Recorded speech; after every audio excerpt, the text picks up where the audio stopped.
se llama Hands on Jesus. Di conmigo, hands on Jesus. Manos en Jesús. Entonces, está tremendo el tema, ¿no? Pero deja que escuche la enseñanza. Bueno, tú sabes que siempre hemos aprendido, o mejor dicho, los que estamos aquí caminando ya con Jesús, con Cristo, que hemos decidido y ya pasamos al otro lado, digamos, necesitamos de este lado más, ¿no? Y pusimos y entendimos que Dios no es sino hasta que Dios empieza a trabajar en nuestra vida que las cosas empiezan a cambiar. Bueno, los que estamos de este lado, se nos es fácil ver a las demás personas y decir dos cosas. O dices, o terminas diciendo, realmente esta persona necesita ser tocada por Dios. O sea, esta persona necesita realmente la mano de Dios sobre esa persona, ¿sí o no? O también puedes decir, esta persona necesita poner sus manos en Jesús. Que son dos cosas diferentes. Las dos te llevan al mismo lugar. Una es por revelación de que entiendes que Dios te llamó primero, lo quieras o no, lo quieras ver o no lo quieras ver, Dios te llamó y no te va a dejar hasta que tú entiendas eso.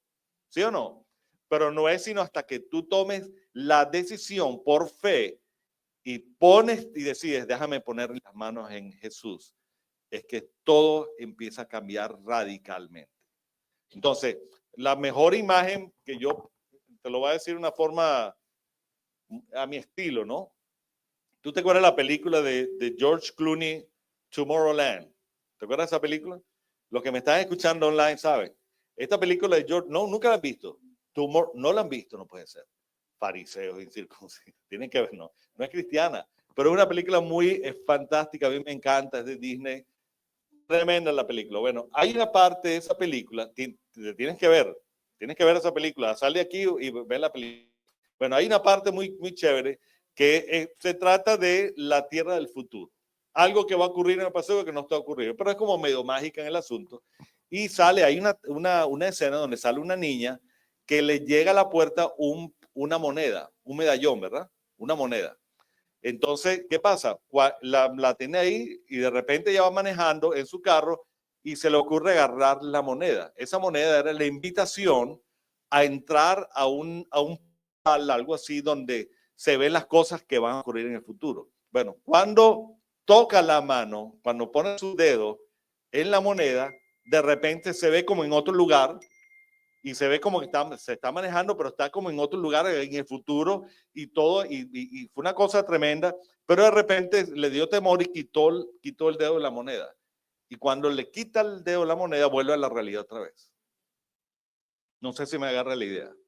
Bueno, así pasa a veces con Jesús, que ponemos la mano en la moneda, ponemos la mano en Jesús, y de repente todo bien, pero hay algo que empieza a ocurrir, como que de repente quitas la mano, se te ocurrió por cualquier, ¿cómo se llama? Te aflojaste y quitaste la mano de Jesús y vuelven las cosas como que otra vez a ponerse mal, ¿no? Entonces tienes que, ¿no? Tú lo vas a entender esto. Entonces, ¿qué pasa? ¿Qué es la importancia de entender de que tú y yo somos llamados a poner las manos en Jesús?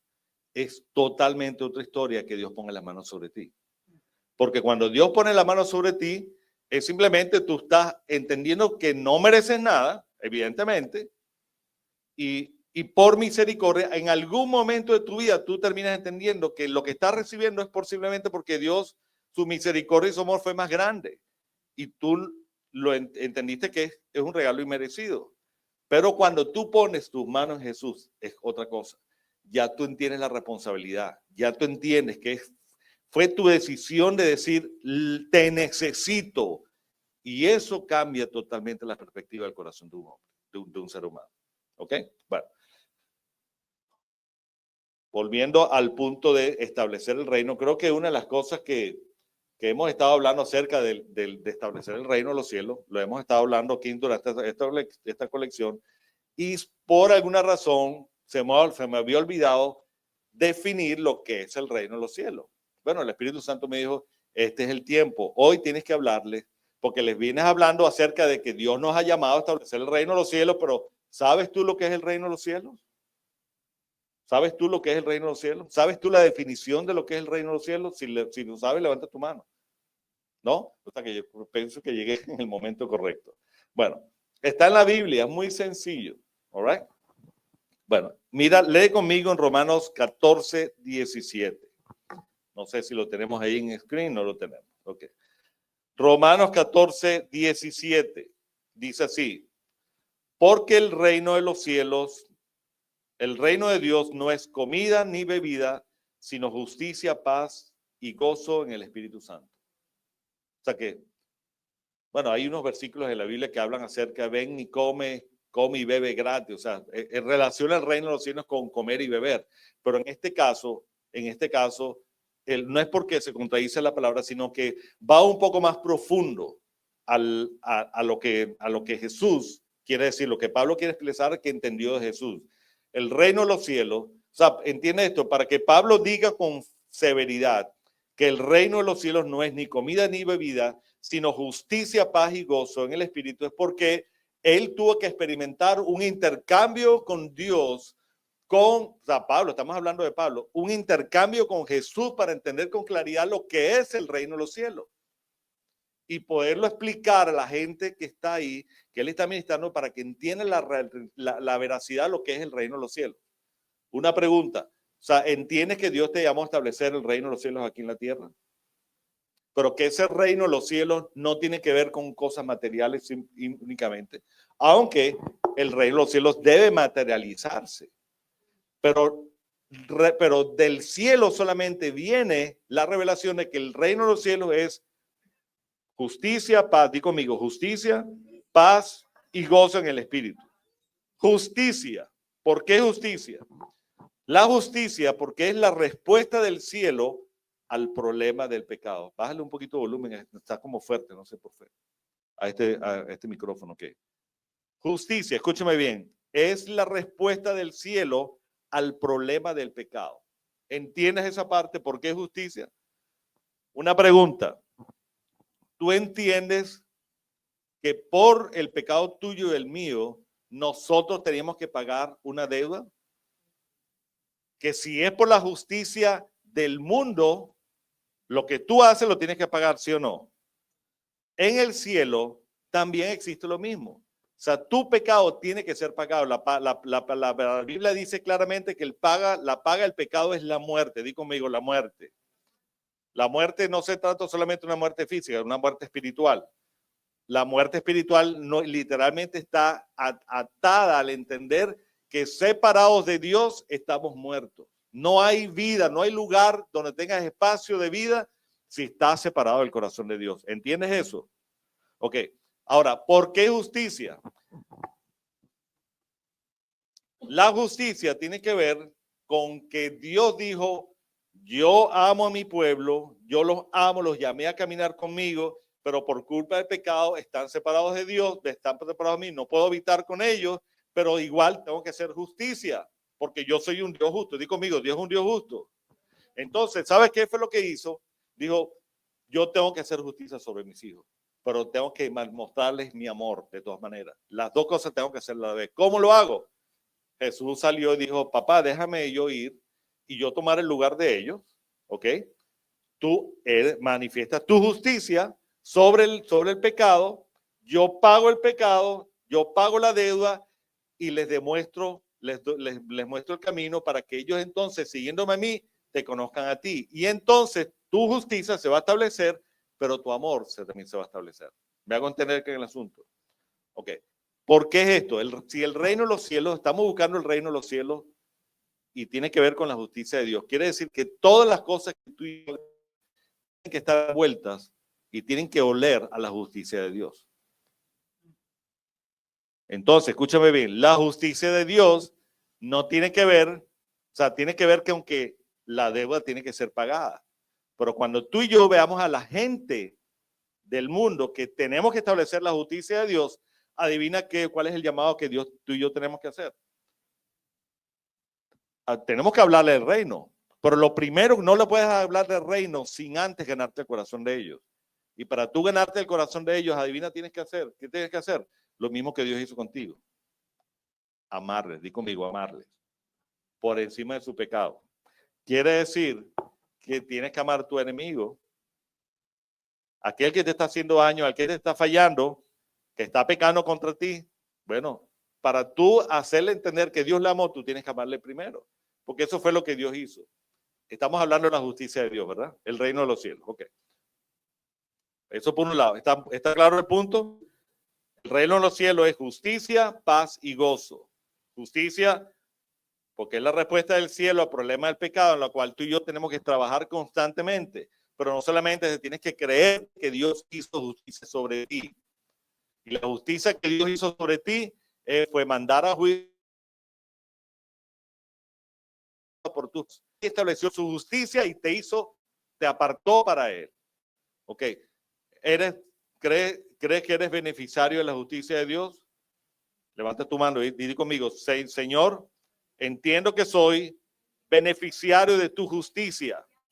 Tenía que haberme liquidado, pero no lo hiciste, más bien me amaste y mandaste a alguien a pagar la deuda. Eso es la justicia de Dios. Ahora, la paz y gozo. La paz y el gozo es la respuesta al tormento que experimenta el ser humano. Otro nivel. O sea, tú puedes vivir, tú puedes entender que has sido justificado por la gracia de Dios y ser necio y vivir en el tormento. No te estoy hablando de tu suegra o de la esposa o el esposo que te tormenta. No, ¿me entiendes? Entiende esto. Puedes vivir entendiendo que has sido juzgado por la gracia de Dios, por la sangre del Cordero, y sigues viviendo en el tormento. Porque el reino de los cielos es justicia, paz y gozo. Porque Dios realmente quiere establecer una restauración integral sobre el ser humano. Son tres áreas que tú y yo tenemos que vivir y habitar. Di conmigo, Dios quiere que viva bajo su justicia, pero Dios quiere también que viva bajo su paz y su gozo. Hay gente que es cristiana, ¿no? Que cuando tú los ves en la cara parece que tuvieran comido un limón, viven siempre amargados. Y lo que provoca es decirle, ¿cuándo tú le vas a decir a tu cara que eres cristiano? ¿Entiendes? Cuesta. O sea, y a veces tú y yo somos así. Entonces, lee conmigo Mateo 6, 10 al 13. Lo voy a leer y tú le puedes en tu casa. Esto es Jesús enseñando a cómo orar. El famoso Padre Nuestro. Padre nuestro que estás en los cielos, santificado, hermano. Este versículo que te voy a leer es parte de eso. Dice que tu reino, escúchame esto es Jesús hablando a sus discípulos, diciéndole, te quiero enseñar a orar. Y mira cómo él dice así, que tu reino venga pronto. O sea, está diciendo, ¿quieres aprender? Tú quieres saber cómo yo oro. Yo oro al Padre diciendo esto, Padre, que tu reino venga pronto. ¿Quién entiende que Jesús es el reino de los cielos aquí? ¿No? Pero, y él ya estaba aquí, pero sin embargo le está diciendo, Padre, que tu reino venga pronto. ¿Por qué Jesús está diciendo que tu reino venga pronto si él está ahí ya? ¿Sabes por qué? Porque su justicia, su paz y su gozo no está manifestado en la gente.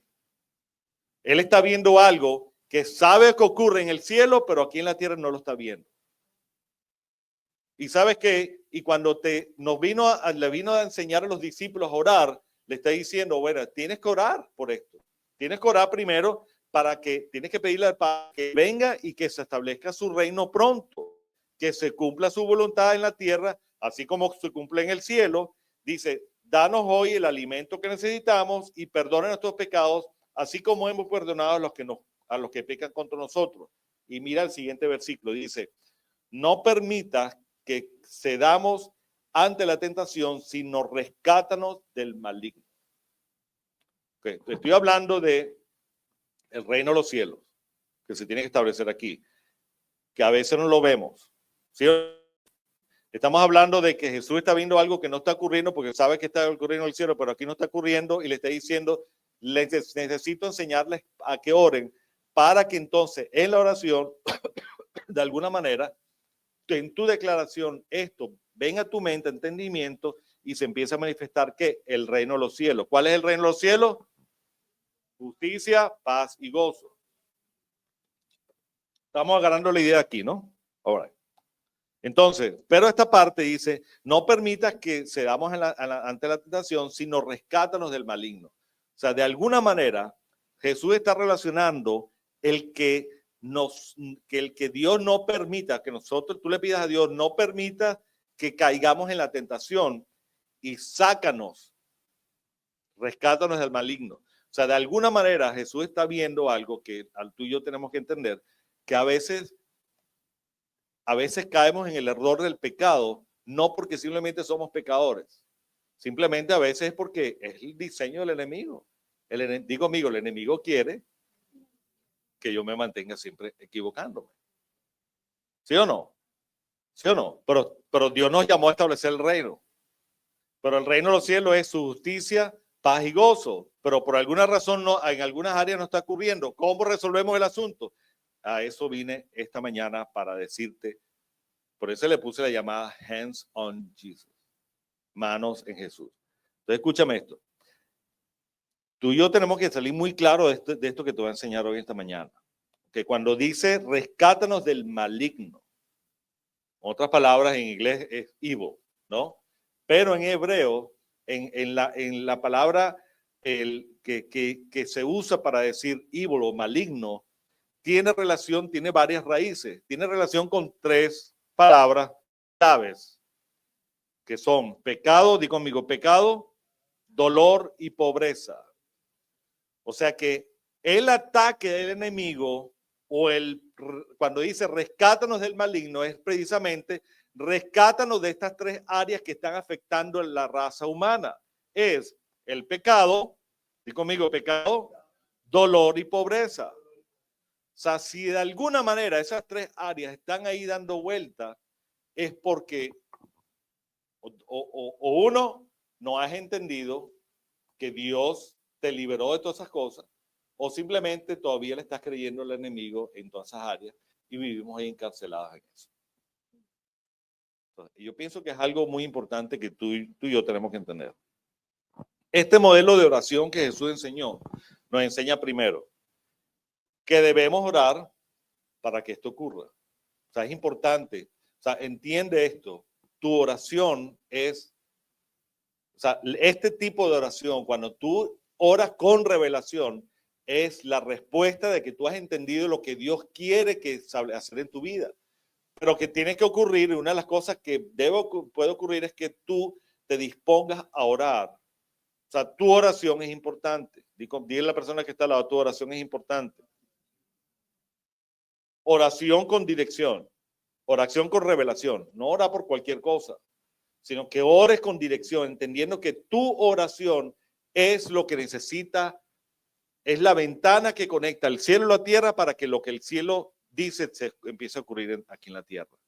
Todo comienza con la oración. Ahora, Jesús, escúchame esto, Jesús no había, cuando él dice,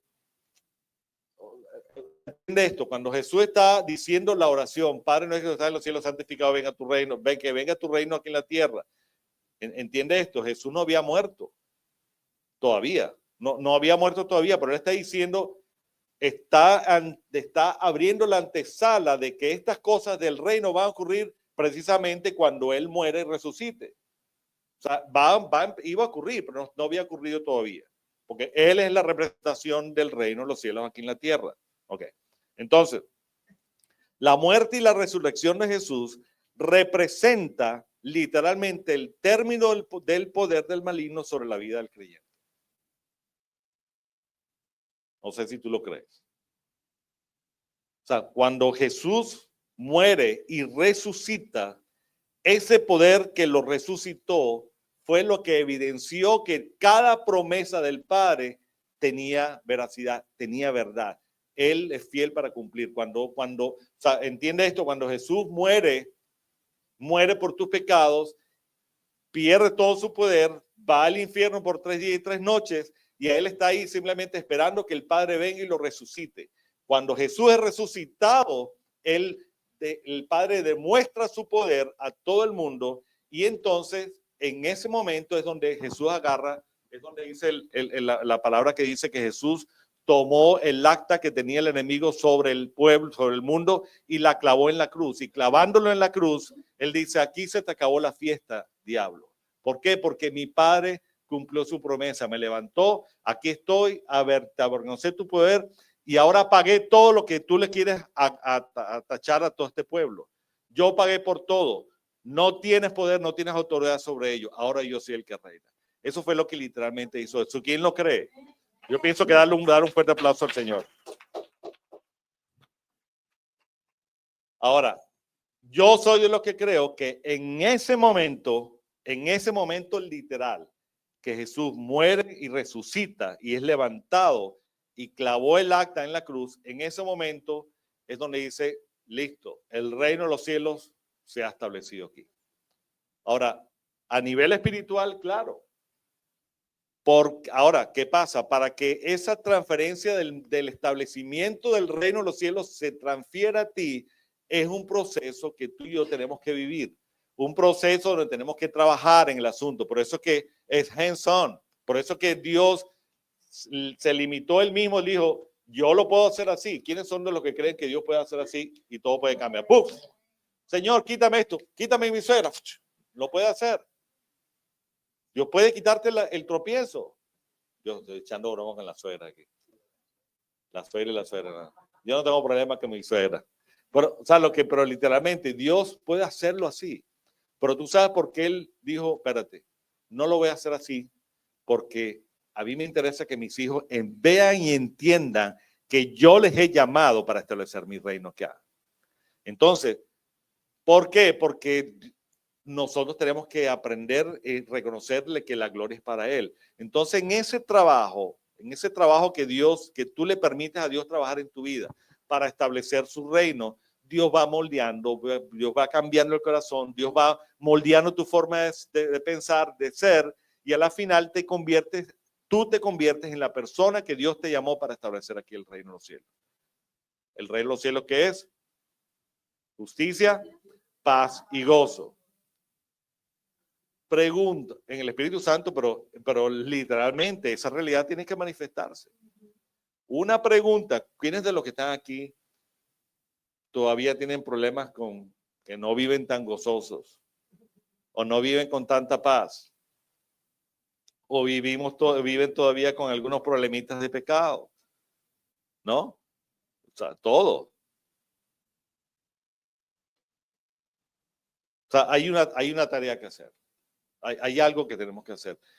Tenemos que Dios trabaje en nuestro corazón. Y todo ocurre cuando, por supuesto, tú decides poner tus manos en Jesús. Ok, estamos terminando. Lee conmigo Efesios, no sé si entendiste bien lo que quise hablar con Romanos, con Mateo y Romanos. Ahora mira este versículo, este está en Efesios capítulo 2. Te recomiendo que leas el capítulo 2 completo. ¿Quiénes van a hacer la tarea, por favor? Efesios 2, léelo. Si nunca lo has leído, Carlos, ¿lo has leído? Yanelín, ¿lo has leído? ¿Lo has leído? Léelo, vuelvo a leer. Sales aquí, vas a ver la película y vas a leer el capítulo 2 de Efesios. Léelo completo, ahí explica completamente lo que significa ser una nueva criatura en Cristo.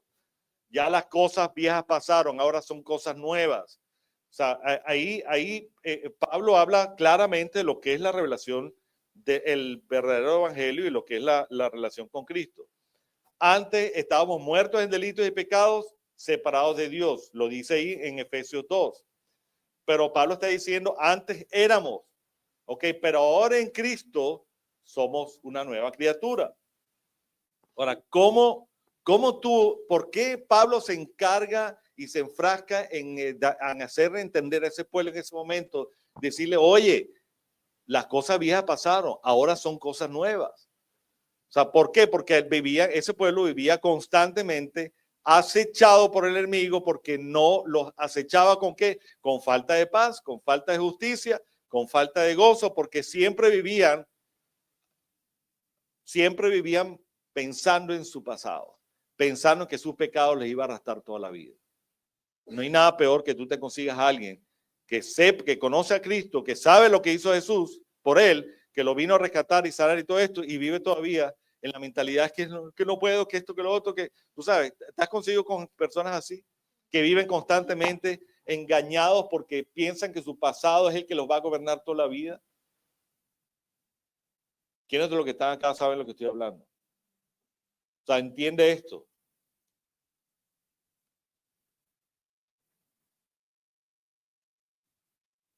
Cuando Jesús muere y muestra su justicia, su paz y su gozo, literalmente nos está rescatando de todas estas cosas.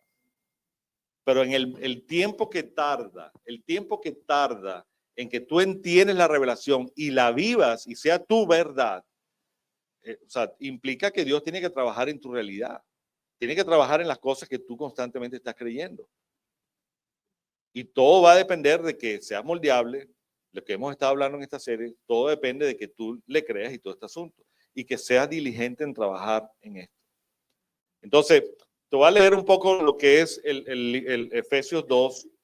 Te voy a leer el 14 al 15, perdón. Te lo voy a parafrasear un poco, ¿no? O sea, primero habla acerca de que todos somos muertos en delitos y en pecado, que Dios nos da vida en Cristo, y fue cuando Él fue levantado de los muertos. O sea, cuando Jesús resucita y fue levantado, entonces Él demuestra su poder y nos da la opción de tener la vida eterna que podemos tener en Él. Ok. Entonces, mírale el versículo 2, 14, 15. Para adelantarte un poquito lo que quiero llegar al punto que quiero enseñar acerca de Efesios 2. Pues Cristo mismo nos ha traído la paz, el único, él unió, mira esto, quiero que entiendas esta referencia. Dice, Él unió, una de las cosas también que Jesús hizo, que cuando murió en la cruz, es que trae unidad a los pueblos. O sea, él literalmente quitó la muralla que separaba, o la batalla que separaba entre el pueblo Israel, el pueblo judío y los gentiles. ¿Por qué? Porque Él quita la barra, ahora todos somos un solo pueblo y tenemos acceso a Cristo.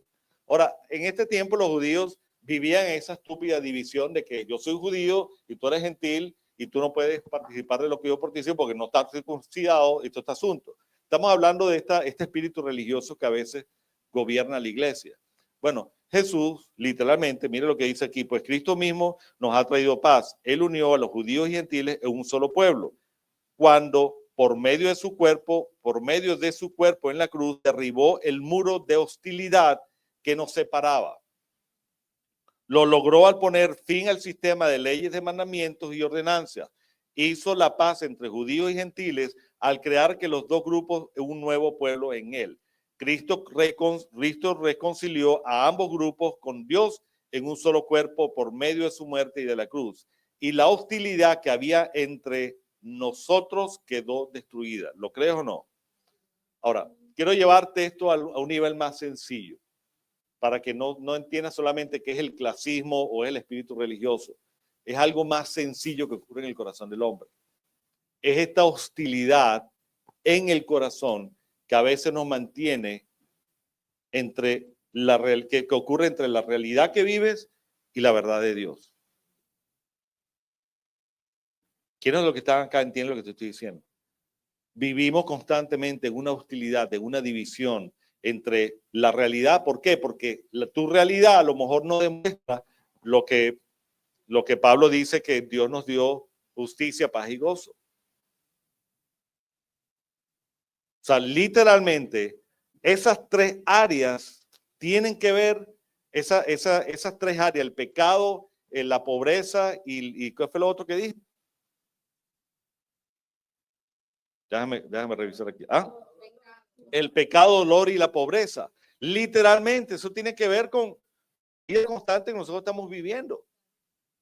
O sea, entiende que esto, si vives en el dolor, o vives en la pobreza, o vives en las cosas, en la atadura del pecado, no estoy hablando de la acción del pecado, sino que vives en la condenación del pecado, que es lo que te separa del corazón de Dios. Si esas tres áreas están gobernando en tu vida, literalmente entiende que estás bajo el gobierno del enemigo.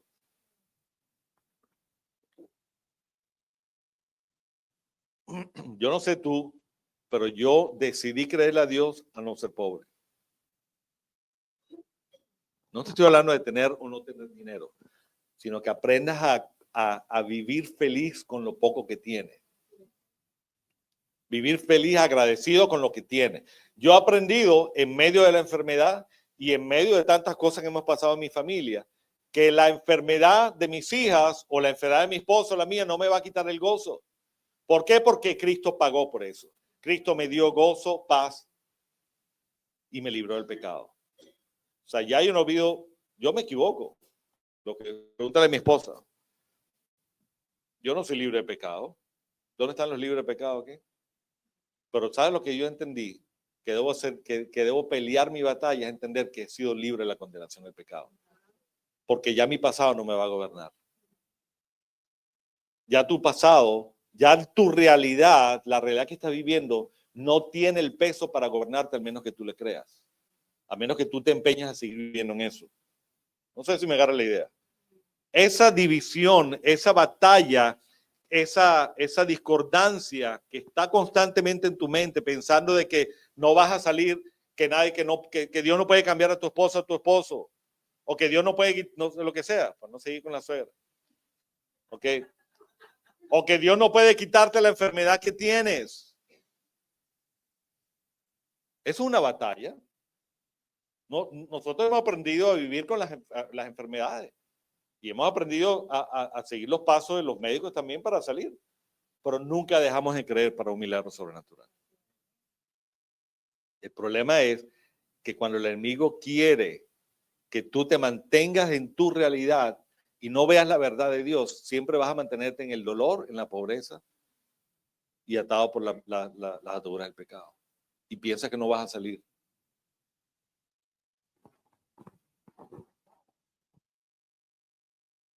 ¿Sabes qué? Es muy fácil que tu realidad, porque tu realidad va a demandar que tú salgas de la realidad de la verdad de Dios.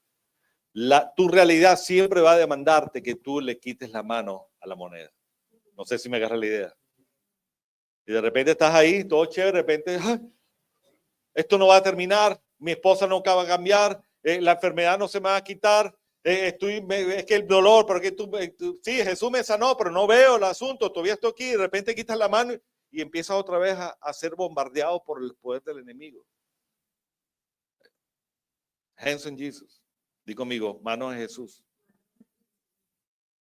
O sea, no las quites. Es muy fácil quitarla. Es muy fácil que los recuerdos del pasado te demanden a que tú te mantengas creyendo. ¿Sabes qué? Tú no eres, tu futuro no va a depender de tu pasado. Tu futuro va a depender de que tú creas en Dios. Tu matrimonio, tu salud, tus finanzas no depende de lo que tú estés viviendo. Va a depender de que tú le creas a Dios en las promesas que Él dio para ti.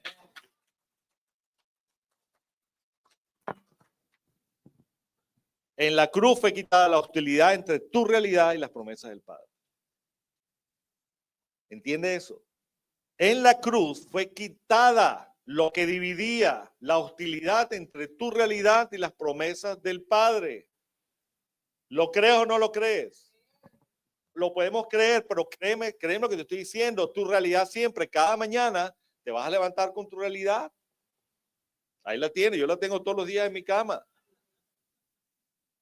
¿Ok? Tú estoy hablando de los biles que tengo ahí que le pongo al lado de mi cama. No estoy hablando de mi esposa, por favor, mi amor.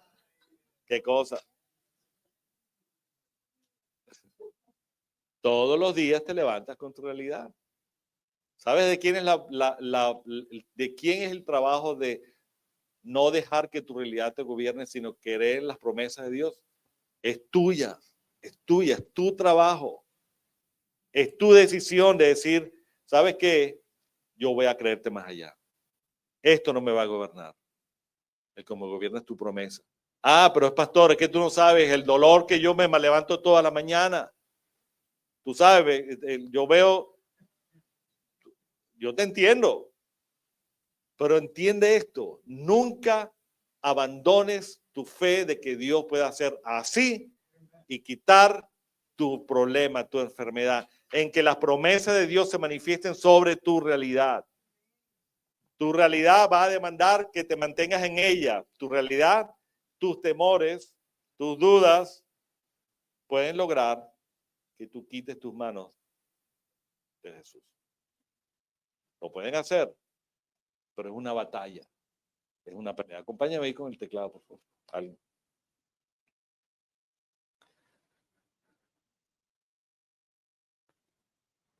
Ponte de pie donde estás.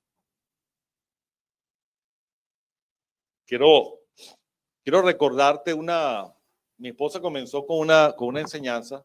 ¿Te acuerdas de la enseñanza Heart Attack? Tremenda esa enseñanza.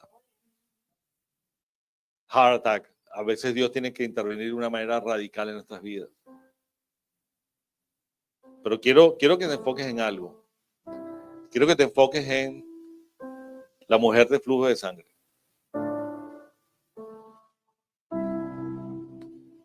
La mujer de flujo de sangre. ¿Se puede subir el volumen un poquito?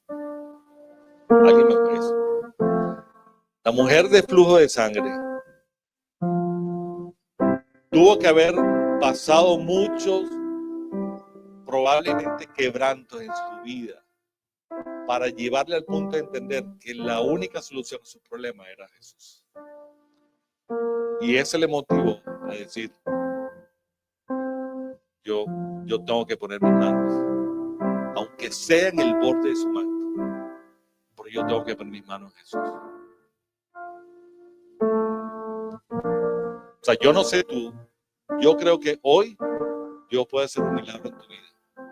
Yo creo que Dios puede hacer un milagro sobrenatural. Dios puede quitar tu enfermedad, te puede quitar tus problemas, no te va a quitar tu sueño, pero te puede quitar tus problemas.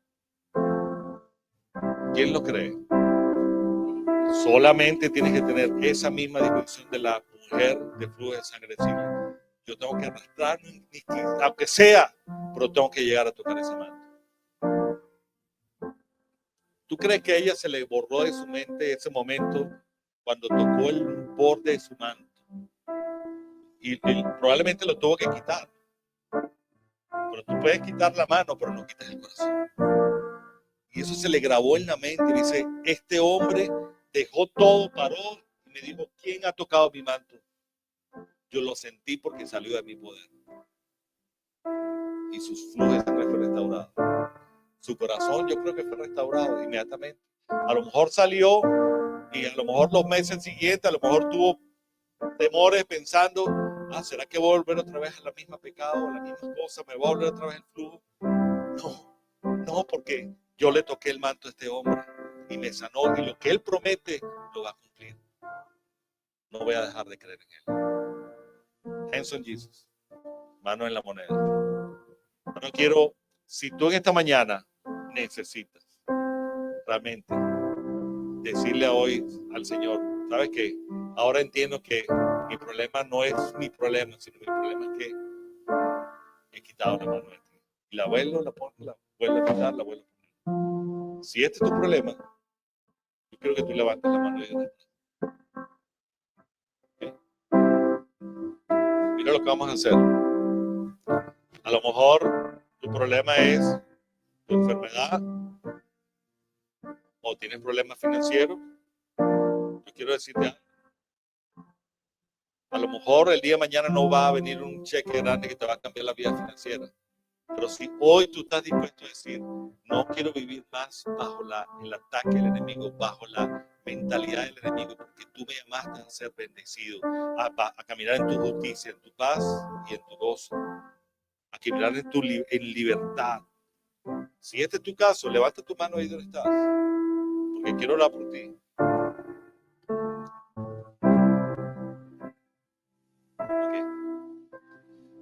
Okay. Hazme un favor, agárrense las manos unos con otros, rapidito.